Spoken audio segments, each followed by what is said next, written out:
The grey dawn had barely broken over Dakar when Amina Diallo knelt on the dusty ground of Sandaga market, her trembling fingers counting her last coins for the third time. 347 CFA francs, the meager earnings from yesterday's peanut sales, insufficient to buy even a piece of bread. Around her, established merchants unloaded their goods with contemptuous glances. Their colorful stalls of wax fabrics and juicy fruits contrasted cruelly with the small bag of roasted peanuts Amina spread on torn cardboard. "Here comes that beggar again, dirtying our neighborhood," murmured Fatima, the vegetable seller, pointedly looking away. Amina gritted her teeth but didn't respond. At 19, she had learned that dignity was preserved in silence. Her clothes, patched but clean, testified to intact pride despite poverty. Only the massive gold pendant around her neck stood out, a mysterious inheritance from deceased adoptive parents, which she refused to sell despite hunger. The first rays of sun illuminated the market, revealing a kaleidoscope of colors and smells. Incense from Moorish merchants mixed with dried fish aromas, while vendor calls in Wolof echoed in the still, cool morning air. "Chibu jen birafet na," shouted a woman praising her steaming tiebudien. Amina's stomach contracted painfully. She hadn't eaten anything in 2 days, saving every franc to rebuild her peanut stock. Suddenly, the roar of a powerful engine tore through the peaceful atmosphere. A black Mercedes-Benz, gleaming like a mirror, made its way between carts and pedestrians. Behind tinted windows, Ibrahima Ndiaye, 45 years old, observed this world he encountered daily without truly seeing it. Ruthless businessman, owner of West Africa's largest luxury hotel chain, Ibrahima had built his empire by crushing the weak. That morning, like every day, beggars and street vendors were just picturesque scenery on his route to the upscale plateau neighborhoods. Traffic was thickening. Stuck in traffic jams, Ibrahima drummed impatiently on the leather-wrapped steering wheel when movement caught his attention. Near the mosque, an old blind man lay unconscious against a wall. Musa, familiar figure of the neighborhood, had begged there for years, guided each morning by his worn white cane. Amina spotted him first. Without hesitation, she abandoned her stall and ran toward him. "Ya Musa! Musa!" she cried, kneeling down. The old man barely breathed, his dried lips showing advanced dehydration. Amina gently caressed his fever-burning forehead, murmuring a prayer in Wolof. "Yalla Japale Ko." God, help him. Passers-by slowed, then continued their way, indifferent. Only Amina remained, her hand placed on Musa's shoulder with maternal tenderness that belied her young age. In his air-conditioned Mercedes, Ibrahima frowned. This scene awakened something forgotten within him, an emotion he thought buried since his wife's death and daughter's disappearance 20 years earlier. Amina searched her bag and pulled out a small plastic container, her only meal, leftover tiebudien, that a compassionate merchant had offered her the previous evening. She contemplated for a moment the fragrant rice, vegetables and fish that constituted everything she possessed to survive the next 2 days. Then, without a shadow of hesitation, she gently lifted Musa's head and brought the container to his lips. "Lekma, Musa. Eat, my uncle." Drop by drop, she poured the broth into the old man's mouth as he slowly regained consciousness. His blind eyes filled with tears when he understood what was happening. "Amina, my daughter, you shouldn't have—" "Hush, you need strength," she replied, continuing to feed him with infinite patience. In his car, Ibrahima remained petrified.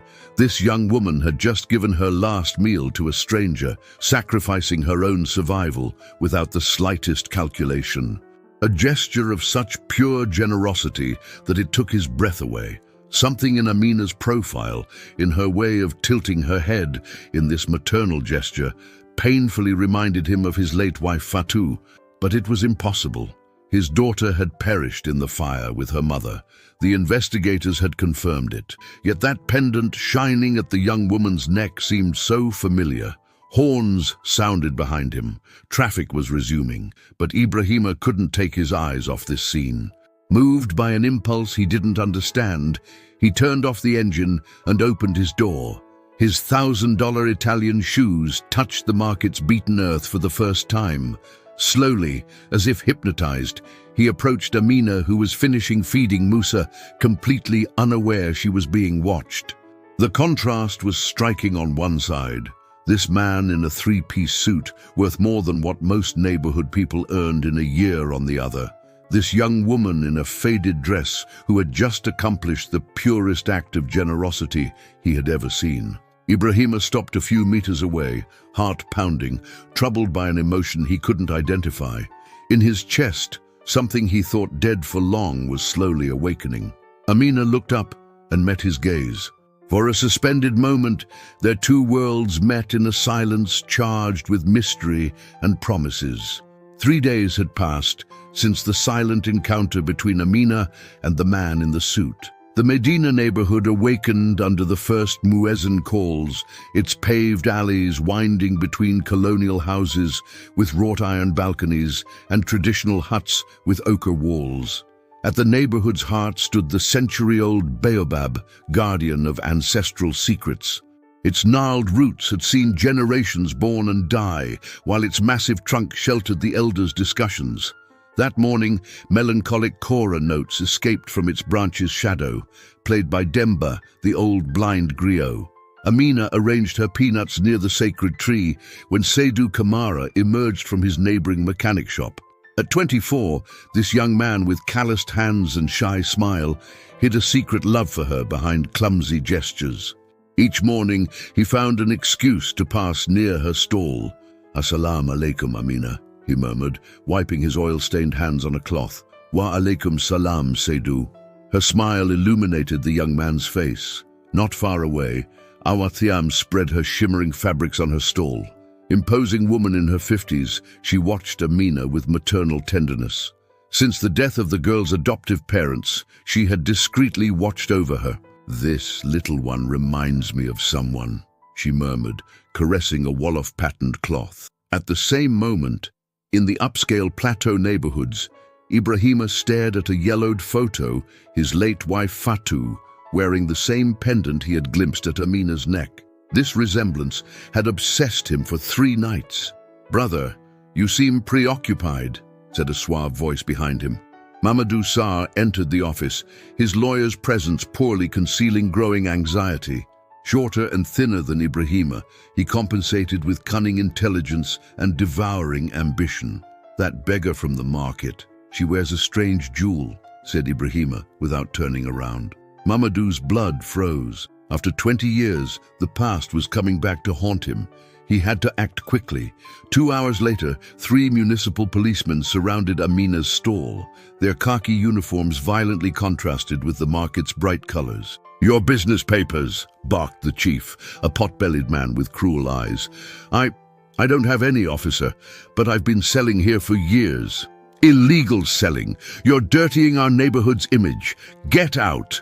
With a kick, he scattered Amina's peanuts. The peanuts rolled in the dust like dried tears. Seydou stepped forward, fists clenched, but Amina stopped him with a pleading look. "Leave! Let her alone!" intervened Awa, advancing majestically. "Mind your own business, old woman." Humiliated, Amina gathered her things under merchants' pitying looks. No one dared defy corrupt authority. Awa took her by the shoulders and led her toward the baobab. Under the ancestral tree, Amina burst into silent sobs. Seydou approached, heartbroken, but didn't dare touch her. "Why so much meanness?" she murmured in Wolof. "Sama yaye, sama bai. I miss my parents so much." "Don't cry," whispered Seydou. "You're the bravest of us all." Awa carefully examined Amina's pendant, shining in filtered light. "This jewel, where did you get it, my daughter?" "My adoptive parents gave it to me before dying. They said it was all that remained of my real family." Awa's face froze.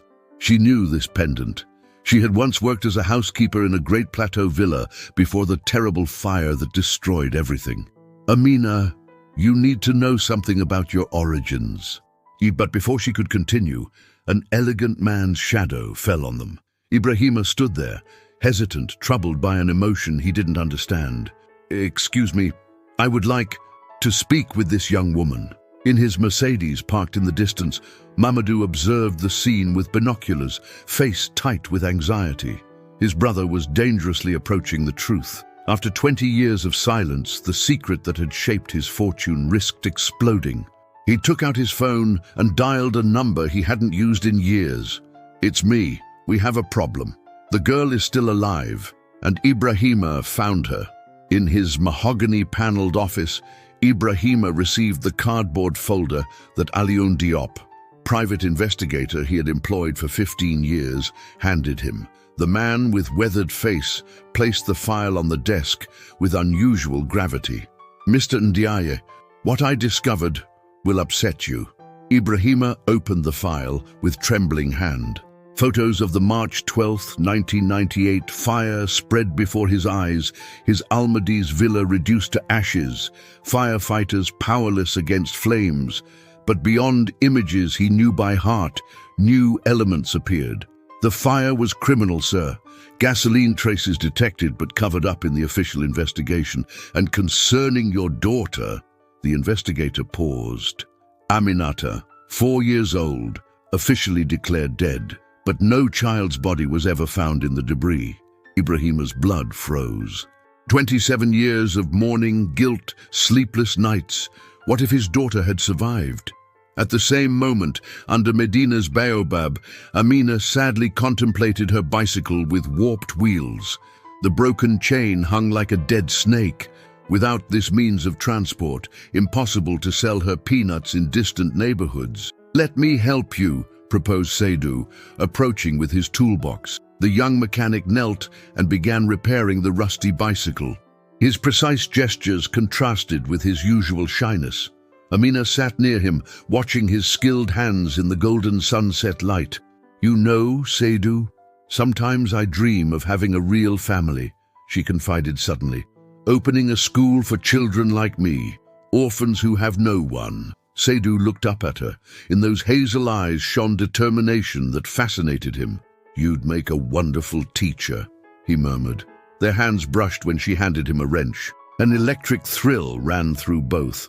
Time seemed suspended in the perfumed heat of the African evening. "You deserve all the stars in the sky, Amina," whispered Seydou without looking away. She blushed, troubled by his gaze's intensity. For the first time in her life, someone looked at her not with pity, but with admiration. In the alley's shadows, Mamadou observed the scene with binoculars, face tight with anxiety. For 3 days, he had his brother watched and discovered his obsessive research about the fire. The situation was escaping his control. His phone vibrated. Message from one of his informants. "Ibrahima met the investigator. He knows everything." Panic seized him. After 27 years, the lie that built his fortune was wavering. That fatal night of March 1998 resurfaced in his memory like a nightmare. Flashback, March 12, 1998. Mamadou, then young, ambitious and indebted lawyer, contemplated his brother's villa with envy. Ibrahima possessed everything: the hotel empire, perfect wife, adored little girl. He was only the forgotten younger brother, the genius's shadow. The plan had been simple: an accidental fire that would eliminate Fatou and Aminata, making Ibrahima a widower without heir. He, Mamadou, would naturally inherit the family empire. But something had gone wrong. A neighbor had saved the little girl from flames and secretly entrusted her to adoptive parents in popular suburbs, far from official searches. Back in his office, Ibrahima held in trembling hands a photo of his late wife Fatou, wearing the family pendant. Beside it, the shot of their daughter Aminata at 4 years old. Amina's features troublingly resembled hers. Tears flowed down his weathered cheeks. 27 lost years mourning a dead woman who might be alive. His little girl had grown up in poverty while he built his empire on a lie. "Aminata, my little star, are you really there?" he sobbed. Mamadou, back in his lawyer's office, dialed a number he hadn't used in decades. A hoarse voice answered. "Bakari, it's Mamadou Sarr. I have work for you." "After so many years? What kind of work?" "The same kind as in 1998. But this time no mistakes allowed. He observed through the window Dakar's twinkling lights. She must disappear permanently this time and make it look like an accident. The next morning, Awa carefully examined Amina's pendant under harsh sunrise light. Her experienced fingers found the tiny clasp hidden on the jewel's side. With a delicate gesture, she opened it, revealing an inscription engraved inside, "For Aminata, light of my life, Fatun Diaye, 1997. Her heart stopped. These words confirmed what she had suspected for years. Amina wasn't just any orphan. "My daughter," she murmured with broken voice. "You need to know who you really are." Amina frowned, troubled by Awa's sudden emotion. "I worked as housekeeper for the Ndiayes in their Almadi's villa," began Awa with trembling voice. "Your mother, Fatu, was the sweetest woman I ever met, and you were her little Aminata." Flashback night of March 12, 1998. In an Almadi's alley's shadow, Mamadou met Bakari, ex-military turned criminal. Money changed hands discreetly. "The fire must seem accidental. Wait until my brother is absent. The woman and child must perish," had ordered Mamadou, face hardened by ambition. But El Hajj Sow, the old neighboring guard, had seen flames from his compound. Despite his 70 years, he rushed toward the burning villa. Fatu's cries echoed in the night when she threw her 4-year-old daughter from the first-floor window before flames engulfed her. "Save my daughter!" she screamed with her last breath. El Hajj had caught the girl, unconscious but alive. Instinctively understanding this tragedy hid something suspicious. He secretly entrusted the child to Umar and Khadija Diallo, sterile couple from suburbs who dreamed of adopting. "Call her Amina. Let her forget her past to survive," he recommended, before permanently leaving Dakar, taking the secret with him.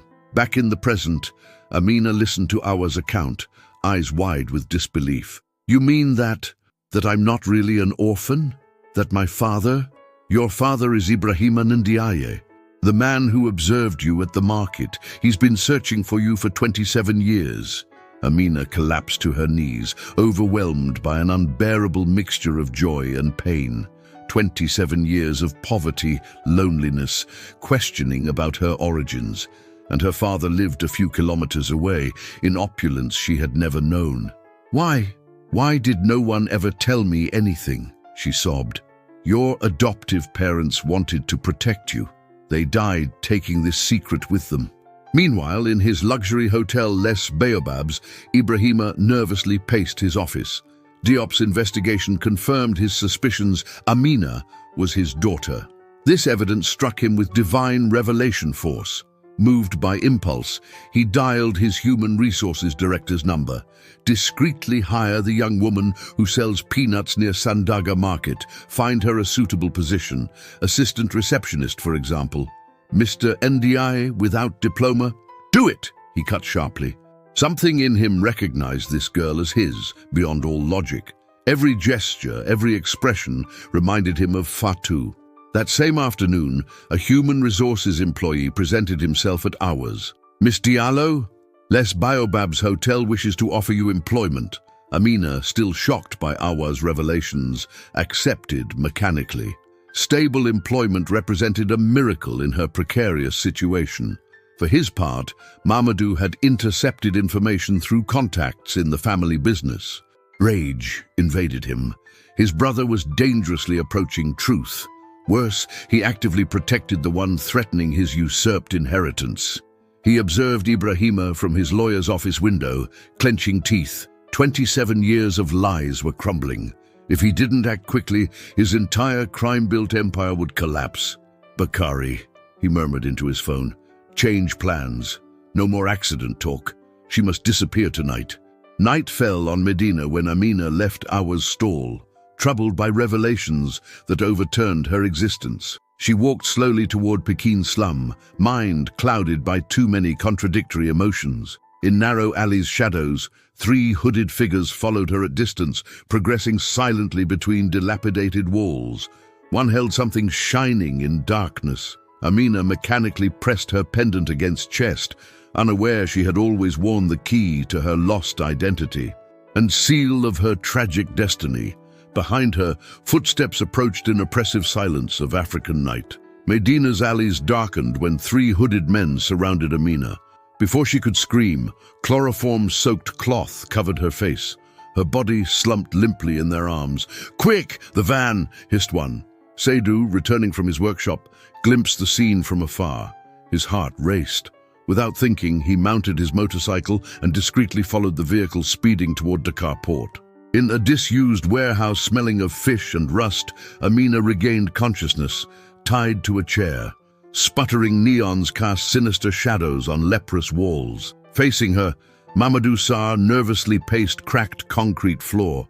"Awake, my dear niece," he sneered with false cordiality.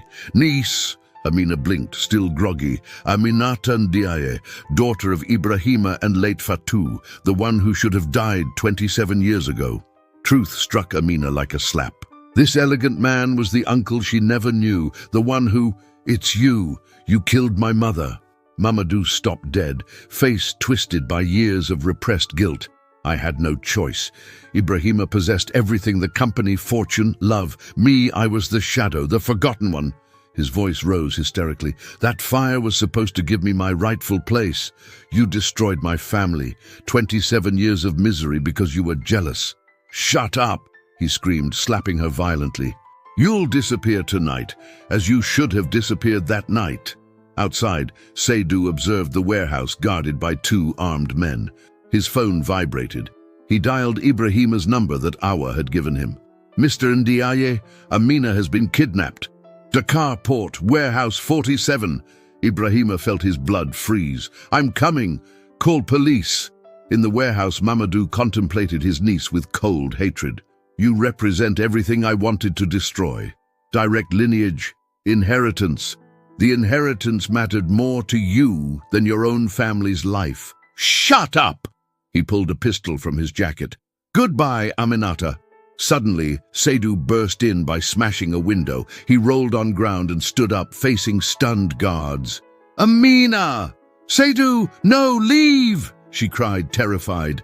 The young mechanic looked at the woman he loved, tied and terrorized, and something indestructible hardened in him. "I've loved you since day one, Amina. Rich or poor, you're my queen, and no one will hurt you." He threw himself at nearest guard. Savage fight broke out in warehouse, echoing with cries and blows. Seydou, despite modest build, fought with desperate love's rage. Ibrahima burst in turn, accompanied by 4 policemen. The scene before him tore his heart, his found daughter threatened by his own brother. "Mamadou, drop that weapon! Too late, brother! She's going to die like her mother!" 27 years of lies! So it was you! Ibrahima's voice broke. "My own brother! I had no choice! You had everything! Choose, Ibrahima!" shouted Mamadou, pointing his weapon at Amina. "Your empire or this girl. Publicly renounce your research and she'll live." Silence fell on warehouse. Ibrahima looked at his daughter, this lost child he finally found. Her hazel eyes, so similar to Fatou's, silently pleaded with him. "My empire," he murmured slowly. "I renounce everything, but give me back my daughter." Tears flowed down his cheeks. For 27 years, he had built his fortune on this loss's pain. Today, he would sacrifice everything to buy back stolen time. Mamadou hesitated, troubled by this unexpected abdication. This second of wavering sufficed. Seydou leaped on him, and gunshot went towards ceiling in struggle. Police quickly overpowered Mamadou while Seydou untied Amina. She collapsed in Ibrahima's trembling arms. "My little Aminata, I thought I'd lost you forever," he sobbed, holding her against him. "Daddy," she murmured, this word so long stuck in her throat. "Daddy, is it really you?" "Yes, my daughter, your daddy who loves you." Sirens wailed outside. Mamadou, handcuffed, spat his hatred one last time before being taken away. "You'll never enjoy this inheritance, never!"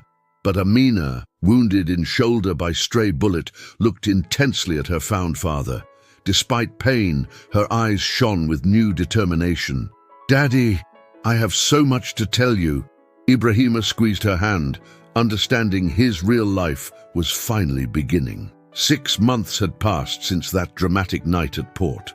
Dakar's courthouse buzzed with unusual excitement. Journalists, photographers, and curious pressed to attend the year's most publicized trial.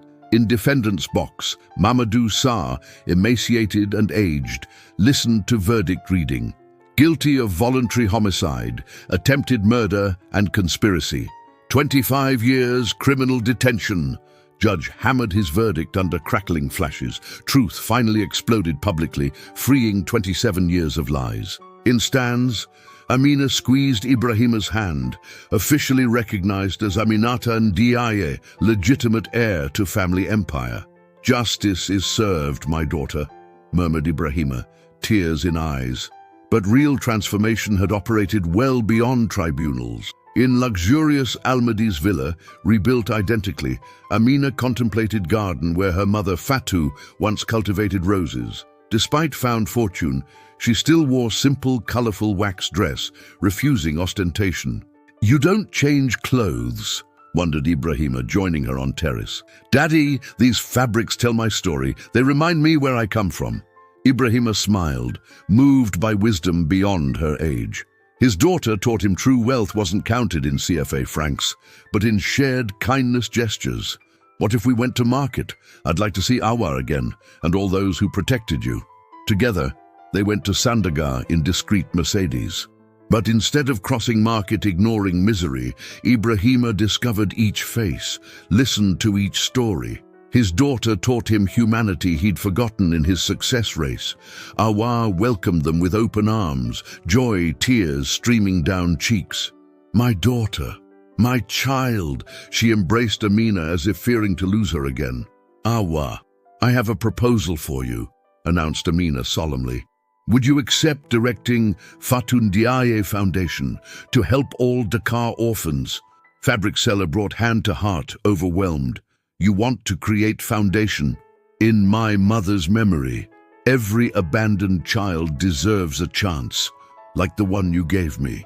That day, under Medina's century-old baobab, traditional Wolof family reconciliation ceremony took place. Griots sang ancestors' praises while tam-tams resonated to sky. El Hajj Sao, old guard who saved Aminata, came specially from his village to bless reunions. "Allah wanted this family reunited," he declared, laying hands on Amina and Ibrahima. Seydou stood back, intimidated by this new opulence world in which the one he loved evolved. But Ibrahima approached him with warm smile. "My boy, you risked your life to save my daughter. You're now part of this family. Mr. Ndiaye, I'm just a mechanic. You're the man who loves my daughter. That's all that matters." 3 months later, Medina neighborhood vibrated to tam-tams and Yuyu's rhythm. Amina and Seydou's traditional wedding gathered all Dakar in color and joy explosion. Bride, resplendent in gold-embroidered bubu, radiated authentic happiness. Griots sang love, transcending social classes, while guests rich and poor mixed, danced together under African stars. "You're beautiful, my queen," murmured Seydou, adjusting his wife's golden veil. "We're beautiful together," she replied, caressing his face.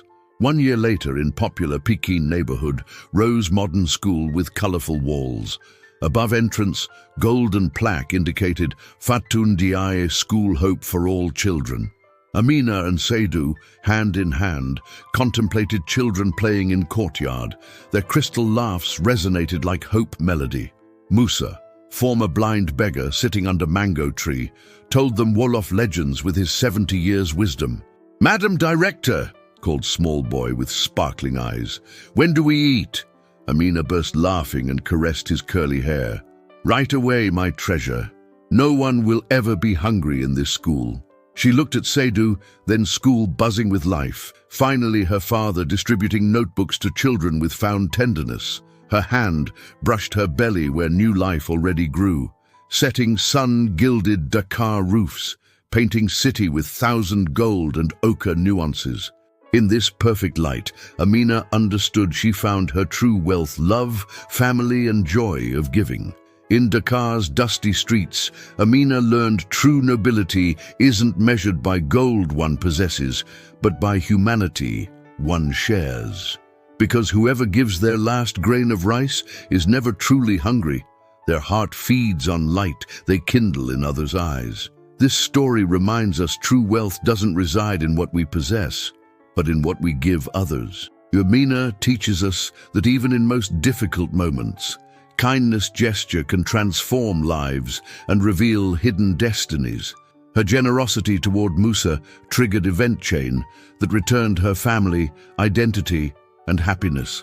This shows us compassion is noblest beauty, and whoever shares last meal with stranger already possesses all heart riches.